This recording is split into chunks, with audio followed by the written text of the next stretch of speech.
Nous voulons encore vous dire shalom, shalom, vous qui nous suivez de partout. Vous avez l'habitude de nous suivre depuis le premier enseignement sur la délivrance. Là, nous sommes à notre 9e leçon sur la délivrance. Nous sommes décidés de mettre sur le support vidéo pour que le monde entier puisse en profiter. Un ministère que nous avons fait déjà depuis plus ou moins 23 ans. Tellement qu'il y a beaucoup de demandes, nous voulons faire profiter aux frères et sœurs en Christ, aux serviteurs et servants de Dieu, sur la délivrance. Nous allons aujourd'hui parler de la sorcellerie inconsciente. Sorcellerie inconsciente, au fait. Il y a la sorcellerie, il y a aussi l'inconsciente. D'abord, la sorcellerie, c'est l'œuvre des ténèbres qui vise particulièrement à détruire l'homme et tout ce que l'homme possède. La sorcellerie détruit même les études, même un arbre, même un vélo. Tu as tout ce que l'homme possède. Son corps, son âme, son esprit, et sa famille, son vélo. Tout ce que l'homme possède, la sorcellerie vise à détruire. Mais quand nous parlons maintenant de la sorcellerie inconsciente, ça veut dire qu'il y a aussi sorcellerie consciente. Une sorcellerie où la personne est consciente de ce qu'elle fait. Elle sait, elle connaît qui lui a donné la sorcellerie, ça c'est la consciente, la sorcellerie consciente. Elle connaît avec qui il travaille dans la sorcellerie, les groupes, quel grade il a dans la sorcellerie, quelles sont les personnes qu'il a sacrifiées déjà, et quelles sont les personnes qu'ils ont mis en projet pour sacrifier dans l'avenir. Quelles sont les personnes qui sont emprisonnées, quelles sont là où ils se retrouvent pour des réunions. C'est-à-dire, en bref, la personne sait tout. Ça, on appelle ça la sorcellerie consciente. C'est combien d'enfants il a fait dans la sorcellerie, combien de mariages spirituels il a là-bas, et c'est tout. Mais il y a aussi une autre forme de sorcellerie que nous voulons traiter aujourd'hui, la sorcellerie inconsciente. Un sorcier inconscient, c'est quelqu'un qui pratique la sorcellerie, mais qui ignore qu'il est dedans. Il ne sait rien du tout qu'il est en train de pratiquer la sorcellerie. Et pourtant, il travaille là-bas. Il voyage aussi, il sacrifie aussi, ça peut arriver jusqu'à sacrifier les gens. Il se marie là-bas, il fait des enfants là-bas, il crée. Il a une autre vie, une autre identité là-bas, mais on ignore. Comment savoir qu'on vit dans la sorcellerie inconsciente? On peut même simplement voir en rêve un certain nombre de choses comme signes et qui démontrent à ce que telle personne vit sous l'influence de la sorcellerie inconscience, sans le savoir. Et le tout premier point que je vais donner, le signe pour savoir si tu es dans la sorcellerie ou pas. Le tout premier signe, c'est vivre en train de manger pendant le rêve. En train de manger pendant le rêve. Rêver en train de voler comme un oiseau. Un autre signe, rêver en train de s'accoupler avec les hommes. Mariage spirituel, c'est aussi un signe de la sorcellerie inconsciente. Rêver en train de tuer un animal ou un homme. En train de couper les parties d'un animal ou d'un homme. Rêver souvent en train de marcher dans un cimetière, de vivre dans un cimetière. Quand tu rêves souvent en train de vendre dans un marché, quand tu rêves souvent, tu es tout nu ou à moitié nu. Quand tu rêves souvent dans des fêtes, en train de travailler, en train de distribuer la nourriture. J'avais fait une délivrance d'une sœur qui rêvait souvent en train de travailler dans un champ dans leur village. Et finalement, quand nous sommes allés en prière, nous avons vu le propriétaire de ces champs-là qui travaille avec elle dans la sorcellerie inconsciente. Elle a dit, elle doit travailler dans mon champ. Elle rêve toujours en train de travailler dans un champ. En train de travailler dans ce même champ de son village. Et le propriétaire de ce champ-là utilisait sa vie dans la sorcellerie inconsciente comme travailleur là-bas dans un champ. Frère bien-aimé, il y a d'autres signes. Hein? Quelqu'un qui pisse au lit. Pisser au lit. Il est une grande personne, mais il y a toujours...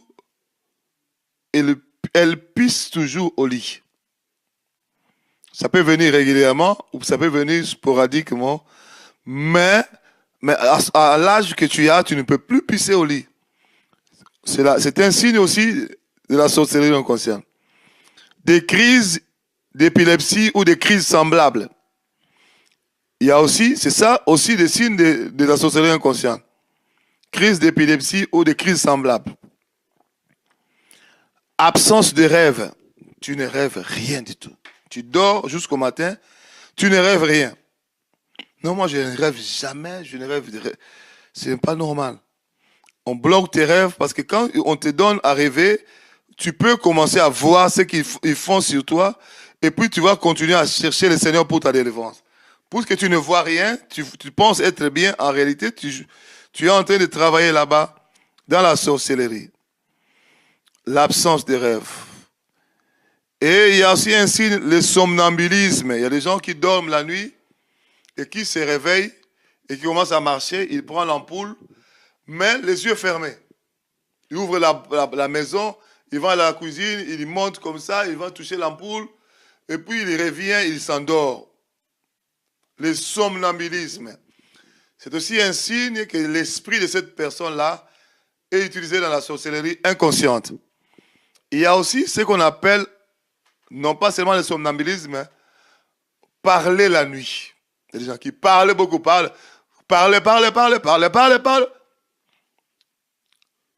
Ça peut arriver une fois, mais quand c'est fréquent, la nuit, on parle la nuit. La nuit, on parle la nuit. La nuit, on parle la nuit. Mon frère, c'est pas bien. Il y a d'autres personnes, ce n'est pas parler la nuit, mais parler la journée. Il parle lui-même. Il parle lui-même. Il parle lui-même. Quand il marche la journée, il parle lui-même. Il parle lui-même. Tu parles avec les gens sans le savoir. Mon frère bien-aimé, nous devons faire très attention. Et aussi l'oubli grave. Quand on oublie d'une manière grave, tu reçois un songe, tu oublies. La prédication, tu oublies. Tu prépares la nourriture au feu, tu oublies, ça brûle. Et la maison. Tu prends la clé, tu laisses ça. Moi, j'ai déjà vu beaucoup de gens. Ils viennent prendre l'argent sur l'automate, le distributeur. Il met sa carte bancaire, il prend l'argent, il laisse sa carte. Et l'oubli grave. Ça peut arriver une fois, mais si ça devient grave, là, il faut chercher le Seigneur. Peut-être ton esprit est en train d'être utilisé dans ce monde-là. Est-ce que vous m'entendez? Et il y a aussi, non seulement l'oubli grave, le sommeil exagéré. Ça, j'avais donné ça aussi comme signe de mariage spirituel. Sommeil exagéré. Il y a des gens, quand ils dorment, vous pouvez le prendre, le faire entrer dans un avion, voyager avec, il dort toujours. Il va se réveiller dans le pays, quand vous allez arriver dans ce pays-là. Ça, c'est pas normal. Sommeil exagéré. Vous touchez, vous pouvez toucher, vous pouvez renverser, vous pouvez voler, toucher, rien du tout. Ce n'est pas normal. Il y a des gens aussi qui dorment, on est en train d'enseigner, lui dort. On est en train de prêcher, lui dort, de somnoler. Toujours lorsqu'il s'agit des choses vitales, des choses de Dieu, la prédication, l'enseignement, l'exhortation, des choses qui donnent la vie, il dort. Mais si des choses inutiles, il ne dort pas. Là, il faut faire très attention. Ton esprit est en train d'être utilisé dans la sorcellerie, mais toi-même, tu n'es pas au courant. Il y a aussi un autre signe. Voir les êtres spirituels que tout le monde ne voit pas. Je le vois, ils sont là, ils sont en train de partir. Je ne parle pas de vision. Dieu peut aussi donner à quelqu'un une vision, il voit des choses. Mais voir des choses sataniques, spirituelles, à tout bout de champ, là tu le vois, là tu le vois, là tu le vois. C'est pas normal. Ou entendre des choses spirituelles que tout le monde n'entend pas. Je ne parle pas de la parole de connaissance. Je suis en train de parler, tu es en train de parler de choses. Toi, tel que tu es là, on te parle. Et puis ces voix qui te parlent là, tu sens que ce sont des mauvaises personnes. Non. Quand Dieu te parle, il te parle pour... Dieu parle tantôt d'une manière, tantôt d'une autre, pour donner des directives. Mais quand on te parle comme si, jette-toi pour mourir. Plonge dans la mer pour mourir. Jette-toi sur l'autoroute pour être écrasé. Tu entends? Il n'y a personne. Tu vois des choses. Je vois il se cache, je le vois. Non, non, non, ça c'est pas normal. Ça c'est... On est en train d'initier quelqu'un, surtout quand il y a des gens qui sont initiés dans la sorcellerie inconsciente et le diable cherche des voies et moyens pour que ça bascule dans la sorcellerie consciente. Ça aussi, c'est possible. Ça commence par l'inconscience et ensuite, non, celui-là, nous avons le projet de le faire vraiment sorcier conscient. Et ça commence comme ça. Tu vois, tu vois, tu vois. Et puis la famille, on dit, on va aller voir un guérisseur pour le guérir. Le guérisseur va encore t'ouvrir les yeux pour entrer dans la sorcellerie. Il faut chercher le Seigneur Jésus-Christ, c'est lui seul qui peut te délivrer de la sorcellerie. Et un autre signe, l'orgueil aigu. Les sorciers inconscients sont très orgueilleux. Un orgueil très aigu. Frère, nous devons faire très, très attention. Je suis sûr que vous êtes en train de me suivre. J'ai dit nous devons faire très, très attention. La sorcellerie détruit beaucoup de gens. Ça détruit beaucoup de gens. Et la sorcellerie inconsciente, ça étouffe également les dons. Ça donne des maladies mystérieuses aussi. La sorcellerie inconsciente, ça bloque la vie de beaucoup de gens. C'est ce qui est dangereux parce que tu peux arriver jusqu'à sacrifier quelqu'un, mais toi-même, tu ne sais pas. Tu sacrifies quelqu'un, mais tu ne sais pas. Et nous allons maintenant donner ça. Nous avons donné le signe de la sorcellerie inconsciente. Là, nous allons parler comment on devient plutôt un sorcier conscient. Comment on peut arriver à devenir un sorcier conscient. Le tout premier point, c'est dès le ventre de ta mère. C'est-à-dire, lorsqu'on a des parents sorciers, la maman, le papa, déjà à travers le sang de ton père, qui a fait que tu sois fœtus dans le ventre de ta mère, si la sémence de la sorcellerie, tu peux aussi développer la sorcellerie d'une manière inconsciente. À travers le cordon ombilical, si ta maman est dans la sorcellerie, tu peux aussi développer la sorcellerie, ça d'une manière inconsciente. Également, la sorcellerie consciente arrive comme ça, mais s'ils n'arrivent pas à faire quelque chose pour te détruire, dans le sens de te faire sortir dans la sorcellerie consciente, ils peuvent commencer à t'utiliser parce que Dieu t'a créé avec une étoile. Dieu peut aussi faire qu'ils n'arrivent pas. Tout simplement parce que Dieu ne veut pas que tu sois sorcier conscient. Et ils vont commencer maintenant à t'utiliser dans la sorcellerie inconsciente. De le ventre de ta mère, il y a aussi à partir du nom qu'on t'a donné. Si tu as reçu le nom d'un sorcier, le nom d'un sataniste, la sémence, l'alliance faite avec ce nom-là, peut faire entrer la sémence à toi, et puis on commence à t'utiliser dans la sorcellerie, soit inconsciente, également aussi pour la sorcellerie consciente. Si on est dans d'une famille de chefs coutumiers, on est sorti d'une famille de chefs spirituels, coutumiers. Et généralement, ces chefs coutumiers, les chefs spirituels-là, ils sont dans la sorcellerie. Et dans cette famille-là, ils transmettent la sorcellerie dans toute la famille. d'une manière inconsciente certaines personnes et d'autres, ça va être également d'une manière consciente. Il y a un autre point qui déclenche la sorcellerie inconsciente dans la vie des gens, la transfusion sanguine. Lorsqu'on prend le sang d'un sorcier pour te transmettre, te transfuser, et puis ça peut déclencher la sorcellerie inconsciente. Également pour la sorcellerie consciente, il y a des gens qui sont devenus consciemment sorciers à cause d'une transfusion sanguine. Et pour votre connaissance, je vais vous dire, on les appelle le donneur du sang. Parmi les donneurs du sang, il y a plein de sorciers qui sont là. Parmi les donneurs du sang, il y a plein de sorciers. C'est comme ça qu'ils transmettent la sorcellerie. Par la sorcellerie, c'est quelque chose qui est dans l'âme. Et l'âme est dans le sang. Et ils transmettent comme ça la sorcellerie. On t'a transfusé le sang. S'il y a la sémence de l'ennemi là, ça peut déclencher la sorcellerie inconsciente dans ta vie. La sorcellerie inconsciente, c'est aussi par les rapports sexuels. Parce que dans le rapport sexuel, c'est aussi un contact de sang. C'est comme ça qu'il y a des gens qui attrapent le sida à partir de rapports sexuels. Parce qu'il y a le sang de deux personnes qui se croisent. Et à partir d'une relation sexuelle, la sorcellerie peut aussi venir en toi. Et c'est aussi à partir d'une amitié impure. Je parlais de l'attachement d'âme par amitié. La sorcellerie peut venir dans ta vie inconsciente à partir d'une amitié impure. Et aussi la sorcellerie par la mort d'un sorcier. C'est-à-dire, la mort, le sorcier meurt, toi tu es là présent. Et généralement, quand un sorcier meurt et que tu es là, les esprits de la sorcellerie libèrent la vie et ça entre à la personne qui est là. J'ai déjà vu ça.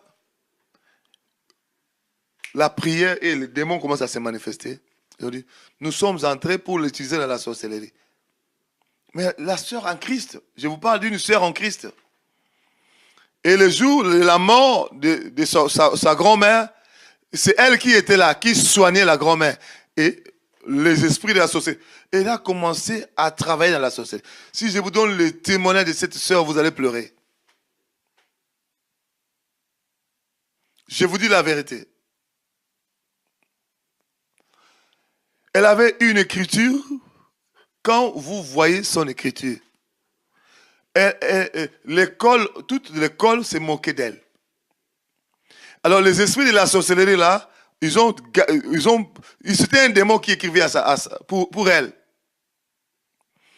Et c'est pour qu'elle n'aille pas loin dans les études. J'étais curieux, j'ai dit, ma soeur, est-ce que tu peux me faire voir ton cahier? J'ai vu ça, mais j'ai failli pleurer. Comment Satan peut être très méchant comme ça? Mais ce n'est pas même la faute de Satan, c'est la faute de nous autres qui ne voulons pas venir à Christ. Parce que Jésus-Christ a déjà ouvert la porte de la délivrance pour nous. Il a déjà tout accompli. Mais si tu ne veux pas venir à Christ, où est la faute de Satan? Satan restera toujours Satan. Mais si tu ne veux pas rester sous l'emprise de l'ennemi Satan, de la sorcellerie inconsciente, viens totalement à Christ. C'est aussi simple que ça. Mon frère, ma soeur, non seulement par la mort d'un sorcier, c'est aussi par la nourriture envoûtée. Là, c'est monnaie courante. Dans le restaurant où nous allons là. On nous distribue la sorcellerie. Il faut toujours prier au nom de Jésus-Christ avant de manger. Si tu as réellement Jésus dans ton cœur, tu pries au nom de Jésus-Christ. Même si c'était la sorcellerie inconsciente déclenchée par ces choses-là, ça n'aura pas d'effet. Nous devons prier pour nous-mêmes. Nous devons prier pour nos enfants qui vont dans les écoles, qui mangent là-bas. La journée, à partir du matin, tu vas prier. Je prie pour ce que mes enfants vont manger, pour ce que je vais manger. Même la journée, même si l'enfant oublie de prier lui-même, ma prière protège l'enfant.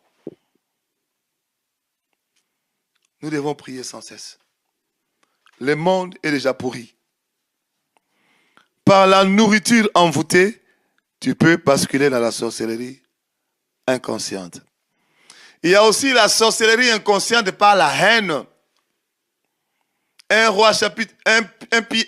Jean plutôt, chapitre 3, verset 15, la Bible dit, celui qui est son frère est un meurtrier. Et nous savons qu'aucun meurtrier n'a la vie éternelle demeurant en lui.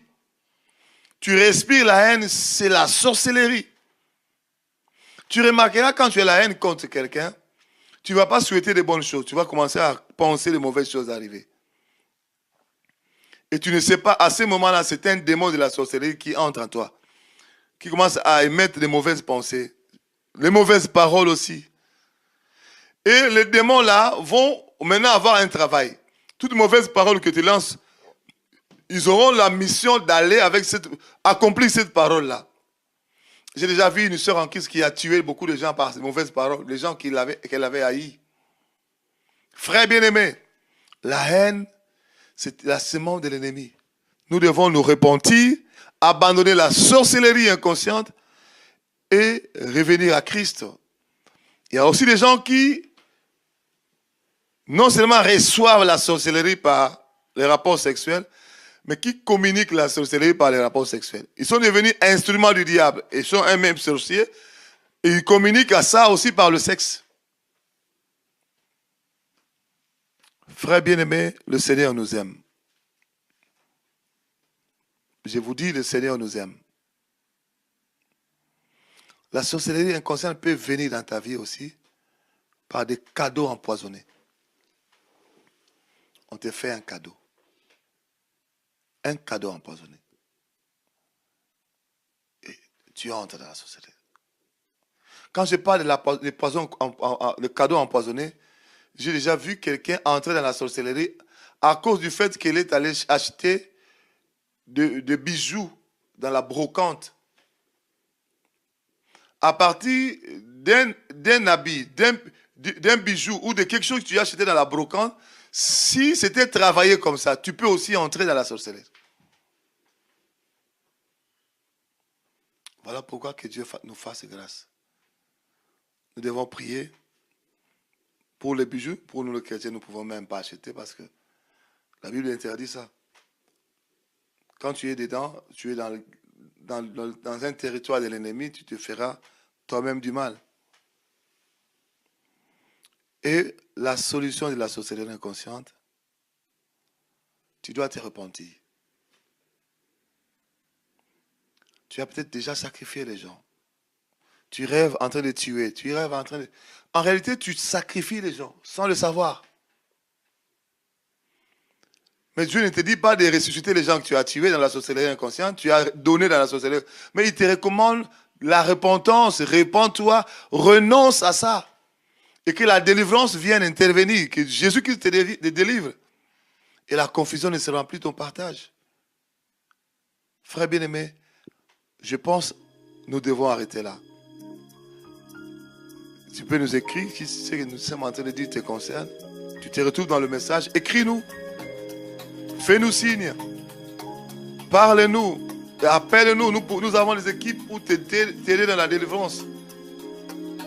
Que le Seigneur te bénisse, toi qui nous écoutes. Dans le nom de Jésus-Christ. Amen.